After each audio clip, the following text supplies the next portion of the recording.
எல்லாரும் சூரிய வம்சம் படம் பார்த்திருப்பீங்க. அதுல பெரிய சரத்குமார் கூட இருக்கிறவங்க பேச்ச கேட்டுக்கிட்டு தேவையில்லாம கோபப்பட்டு பையனை வீட்டை விட்டு தள்ளி வச்சிருவாரு.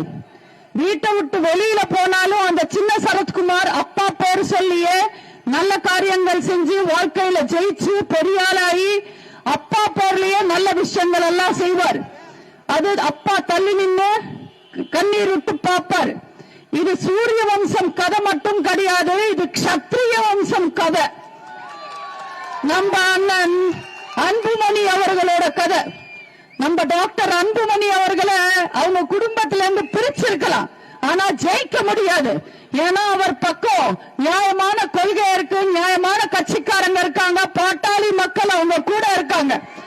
அந்த அண்ணன் நம்ம கூட இருக்காரு. நம்ம கூட ரொம்ப நல்ல கூட்டணி இருக்கு. நம்ம நிச்சயமா